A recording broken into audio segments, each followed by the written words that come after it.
Oke, mari kita berdoa. Bapa di sorga, dalam nama Tuhan Yesus Kristus, kami bersyukur pagi hari ini bersama dengan hamba-hambamu, para pertua dan diaken. Kami rindu Tuhan mempercakapkan, mendengar firman Tuhan, tapi juga mempercakapkan potensi titik kritis yang pernah kami alami, dan kami berjuang bersama untuk membangun mesbah yang kuat bagi pelayanan tubuh Kristus. Segala kemuliaan buat Engkau, kami persembahkan pertemuan kami pagi ini. Haleluya. Amin. Amin. Baik, mari kita buka Alkitab kita dari kitab Filipi pasal 3.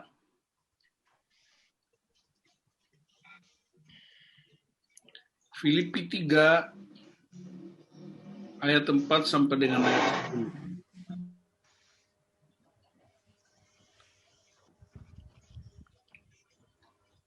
Filipi 3 ayat 4 sampai 10, demikian firman Tuhan.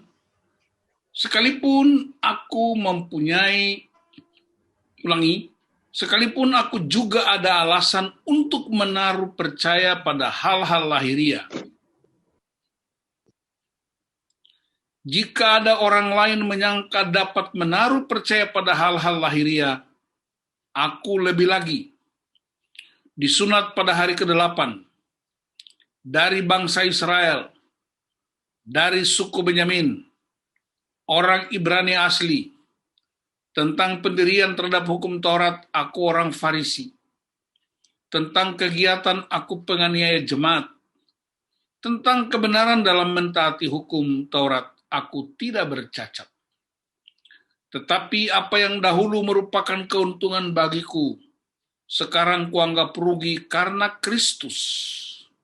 Malahan segala sesuatu kuanggap rugi karena pengenalan akan Kristus Yesus, Tuhanku, lebih mulia daripada semuanya. Oleh karena dialah aku telah melepaskan semuanya itu dan menganggapnya sampah, supaya aku memperoleh Kristus dan berada dalam Dia bukan dengan kebenaranku sendiri karena mentaati hukum Taurat, melainkan dengan kebenaran karena kepercayaan kepada Kristus, yaitu kebenaran yang Allah anugerahkan berdasarkan kepercayaan. Yang ku kehendaki ialah mengenal Dia dan kuasa kebangkitannya dan persekutuan dalam penderitaannya, di mana aku menjadi serupa dengan Dia dalam kematiannya, supaya aku akhirnya beroleh kebangkitan dari antara orang mati. Demikian Bapak firman Tuhan yang akan kita renungkan pagi ini. Inilah daftar kurikulum vitae dari Rasul Paulus. Pengungkapan ini sebagai pola bahwa hidup yang lama mesti dilepaskan untuk mengenakan hidup yang baru. Jadi ini keputusan yang radikal. Kita tahu dalam sejarah Alkitab, Saulus adalah seorang pria yang sangat radikal dengan keyakinannya. Sering kami menyebutnya sebagai ketua FPY, Forum Pembela Yahudi. Itu kuat sekali. Radikalnya itu tidak hanya percaya kepada hukum-hukum Taurat, budaya-budaya dan adat istiadat orang Yahudi, tapi radikalnya sampai dia menyingkirkan semua yang berbeda dengan dia. Apa saja yang berbeda harus disingkirkan, bahkan termasuk orang-orang yang beragama sekalipun. Sehingga kita lihat dalam catatan perjalanan dia, orang-orang beragama pun dia singkirkan. Ya.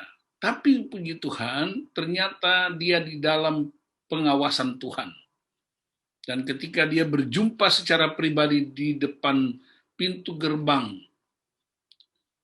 kota Damsyik, dia mengalami perjumpaan pribadi dan terjadi perubahan yang mendasar, sekalipun dia tetap radikal. Nah, radikalnya berubah. Tadinya radikal menyingkirkan orang, sekarang dia radikal untuk memulihkan orang. Tadinya dia radikal membunuh orang, sekarang dia menjadi radikal untuk menangkap orang, membawa kepada Kristus. Jadi pesan pertama dari saya ialah, dari firman ini ialah, perjumpaan pribadi dengan Tuhan dengan sungguh-sungguh akan mengubah cara pandang kita, mengubah hati kita, bahkan mengubah tindakan kita. Yang kita kenal dalam power karakter dengan pola pikir, pola rasa, pola tindak, pola respons, dan pola komunikasi. Jadi perubahan itu terjadi dalam hidup seseorang karena ada perjumpaan pribadi dengan Tuhan. Saya sangat yakin bahwa perjumpaan dengan Tuhan secara pribadi pasti mengubah segala sesuatu. Yang pertama. Yang kedua, ketika Saulus berubah menjadi Paulus, cara berubahnya itu dahsyat. Tuhan bikin dia buta 3 hari. Itu simbol tentang perontokan. Tuhan merontokkan semua imajinasinya, karena mata juga bicara tentang imajinasi, visi. Visi dia yang lama dirontokkan, cara pandang dia lama dirontokkan, di bumi hanguskan. Baru kemudian Tuhan kirim seorang rasul untuk mencelikan matanya. Dan dia punya visi yang baru, dia punya cara pandang baru, dia punya hati dan pikiran yang baru. Jadi Bapak lihat perjumpaan pribadi dengan Tuhan, betapa dahsyatnya. Tidak hanya mengubah hidupnya, tapi mengubah bangsa-bangsa. Nah, kepada jemaat di Filipi, dia terangkan siapa dia. Apa pesannya ketika kita membicarakan semua keunggulan-keunggulan kita kepada orang lain. Orang lain akan merasa, ya sudah, itu buat Bapak. Saya bukan kelas Bapak. Saya ternyata tidak seperti Bapak. Karena itu memang pengakuan siapa kita yang sudah mengalami perubahan, itu juga akan membangkitkan orang lain untuk bersedia mengalami perubahan. Ya, kita cerita, kita menang ketika kita menceritakan keburukan-keburukan masa lalu kita tidak menghina diri kita, tidak menghina orang lain, tapi kita sedang menelanjangi tipu daya iblis dan memberi motivasi yang baru buat orang untuk bangkit dari keterpurukan. Dan itulah yang Paulus lakukan dalam Filipi 3, dia menceritakan siapa dia, lengkap, kurikulum vitae-nya lengkap. Perhatikan ayat 4, aku juga punya alasan menaruh percaya pada hal-hal lahiriah. Hal-hal lahiriah itu sesuatu yang terjadi di luar diri kita. Bersunat itu hal lahiriah. Ya, bersepatu lahiriah. Semuanya lahiriah. Jabatan-jabatan, pangkat, golongan itu semua sifatnya lahiriah. Karena itu bukan bawaan kita. Itu dikenakan kepada kita. Perhatikan ayat 5. Apa hal-hal lahiriah itu? Disunat pada hari ke-8. Artinya apa? Dia mau bilang bahwa aku ini anak perjanjian. Karena tanda perjanjian itu sunat. Itu tanda kepada Abraham dan keturunannya. Jadi Paulus mau mengatakan bahwa aku anak perjanjian loh. Yang kedua, dari bangsa Israel. Siapa bangsa Israel? Bangsa yang dipilih Tuhan dari segala bangsa. Yang ketiga, dari suku Benyamin. Siapa suku Benyamin? Itu suku yang punya raja pertama di Israel, Raja Saul, dari suku Benyamin. Raja Saul. Itu, lihat, kurikulum vitae-nya itu bukan main hebatnya. Itu kebanggaan yang paling tertinggi di orang-orang Yahudi. Orang Ibrani asli, artinya nggak ada campurannya. Sama dengan orang Karo asli, nenek moyangnya itu asli. Suami, istri, ayah, ibu Karo itu asli. Tidak diragukan. Dia tidak bisa menolak. Tidak malu mengatakan bahwa aku orang Ibrani asli. Tentang pendirian terhadap hukum Taurat, aku orang Farisi. Orang Farisi itu sangat kuat dengan hukum Taurat. Makanya di dalam penjelasan perjanjian baru, ada 7 jenis orang Farisi. Tapi saya nggak terangkan sekarang, nanti next time. Ya. Tentang kegiatan aku penganiaya jemaat. Jadi dia pernah menganiaya gereja, menganiaya tubuh Kristus, menganiaya orang-orang percaya, pengikut-pengikut Kristus. Tentang kebenaran dalam mentaati hukum Taurat, aku tidak bercacat. Wow, tidak bercacat artinya sempurna. Jadi itu daftar kurikulum vitae yang menurut Rasul Paulus itulah hal-hal lahiriah. Lalu baru ayat 7 dia terangkan. Tetapi, ini dia, apa yang dahulu merupakan keuntungan bagiku, bisa juga disebut kebanggaan bagiku, prestise bagiku, prestasi bagiku, sekarang kuanggap rugi karena Kristus. Berarti ternyata semuanya tidak berguna.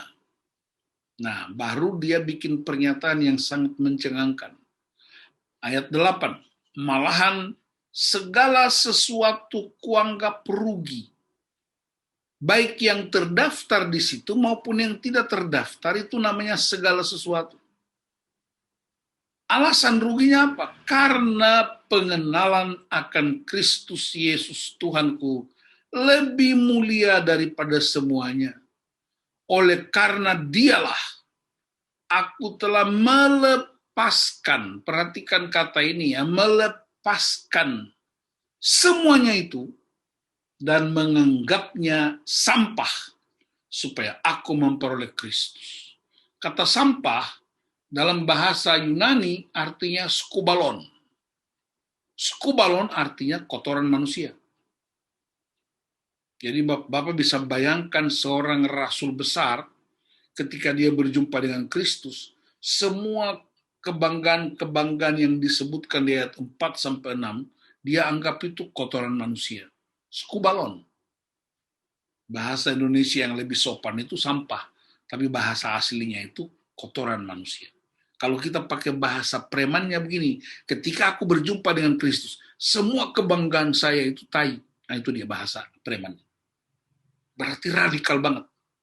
Baru dia bilang, dan berada dalam dia bukan dengan kebenaranku sendiri karena mentaati hukum Taurat, tetap melainkan dengan kebenaran karena kepercayaan kepada Kristus, yaitu kebenaran yang Allah anugerahkan berdasarkan kepercayaan. Jadi ada kebenaran itu banyak. Ada kebenaran pribadi, ada kebenaran budaya, ada kebenaran ilmu pengetahuan, semuanya kebenaran. Tapi ada satu kebenaran mutlak, yaitu firman Allah dalam Kristus Yesus. Dan itulah yang menjadi dasar kenapa dia kemudian dipakai oleh Tuhan dan Roh Kudus untuk menyampaikan kebenaran-kebenaran dan mematahkan semua kebenaran-kebenaran palsu yang menggerogoti manusia. Nah, dan inilah keputusan pribadinya yang ku kehendaki. Inilah visinya, hatinya. Yang ku kehendaki, artinya seperti Kristus berkata, biarlah kehendak Bapa yang jadi. Yang ku kehendaki ialah intim dengan dia, mengenal dia itu intim, punya hubungan dalam, dan menikmati kuasa kebangkitan dia, lalu bersekutu dengan penderitaan dia. Tujuannya supaya serupa dengan dia. Wow. Jadi memang tujuan pemuritan gereja, tujuan konseling, tujuan pembinaan sebenarnya untuk menuju keserupaan dengan Kristus. Kebangkitannya menolong kita untuk bebas dari semua keterpurukan, tapi ketika kita mengalami penderitaan, itulah salib yang menolong dunia untuk dunia dibebaskan. Nah, dalam hubungan dengan sektor jauh 3, Bapak lebih mengerti, lebih tahu. Tapi dari refleksi ini, kita mesti melakukan sesuatu buat gereja. Masih adakah hal-hal lahiriah yang membungkus kita sehingga kebenaran itu tidak bisa menembus dan mengubah jemaat-jemaat yang kita pimpin?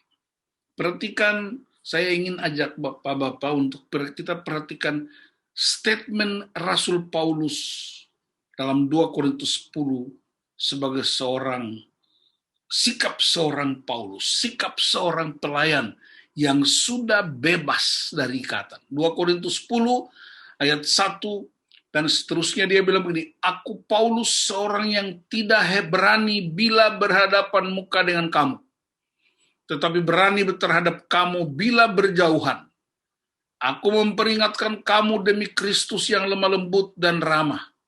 Aku meminta kepada kamu, jangan kamu memaksa aku untuk menunjukkan keberanianku dari dekat. Sebagaimana aku berniat bertindak keras terhadap orang-orang tertentu yang menyangka bahwa kami hidup secara duniawi.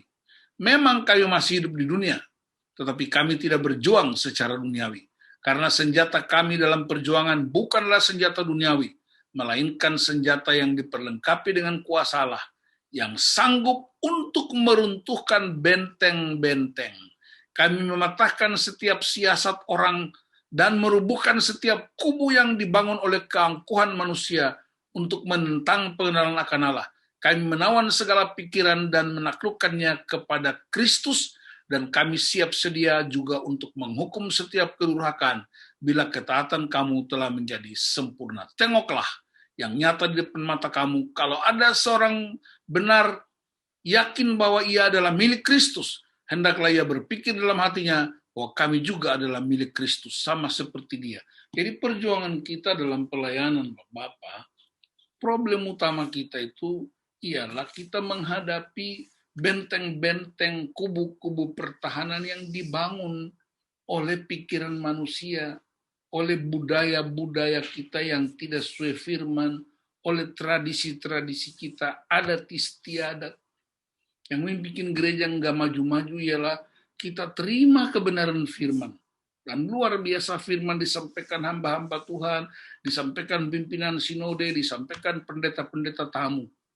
Tapi kita masih tetap terikat dengan tradisi, budaya, kebiasaan-kebiasaan lama. Apalagi di orang Karo ini kan ada budaya-budaya Ipar, Kalimbubu, Kalidres, Kalimalang, Kali Cisadane, semua bergabung jadi satu.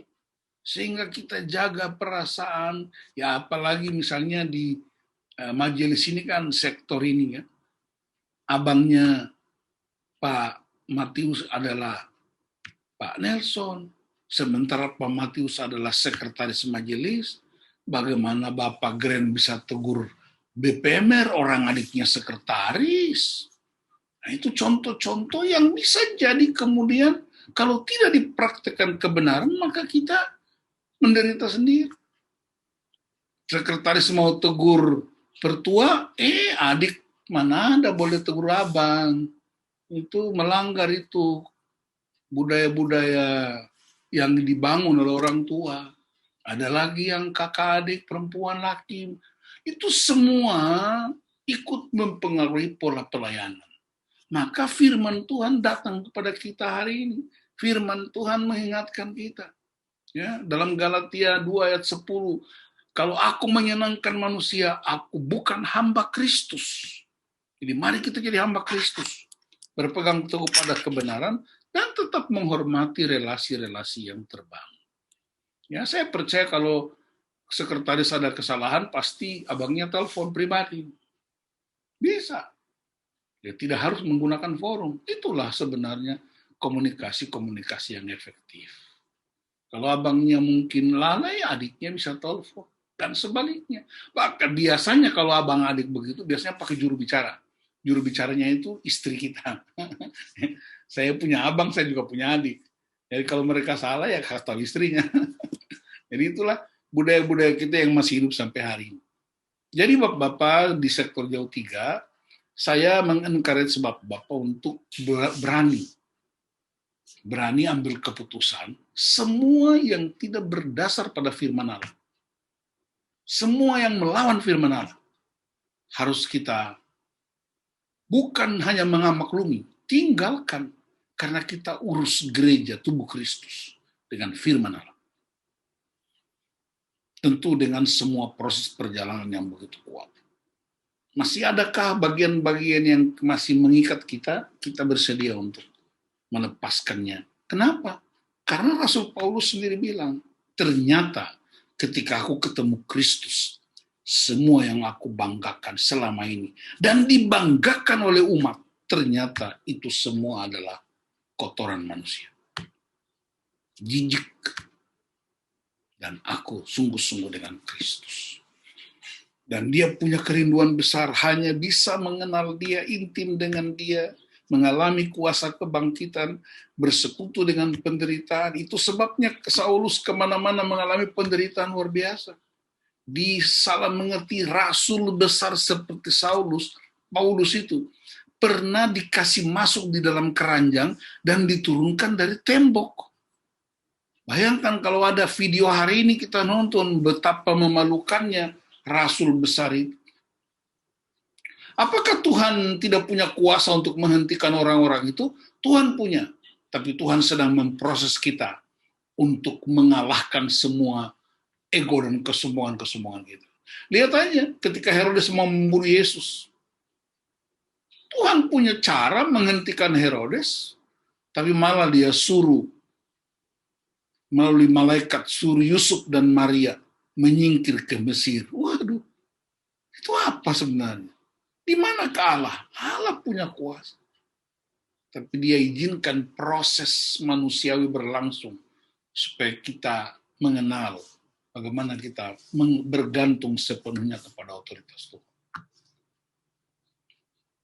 Tuhan Yesus menolong Bapak-Bapak untuk menemukan pola yang baru, insight yang baru dalam melayani jemaat yang Tuhan percayakan. Kita berdoa untuk firman Tuhan. Bapak, terima kasih untuk firman Tuhan pagi ini, menolong kami semua, termasuk hamba-Mu, kami sungguh-sungguh bikin prioritas dalam hidup kami. Siapakah Kristus dalam hidup kami? Dan kami melepaskan semua yang tidak menopang pemberitaan perkabaran Injil. Dalam nama Tuhan Yesus Kristus. Kami bersyukur, haleluya. Amin.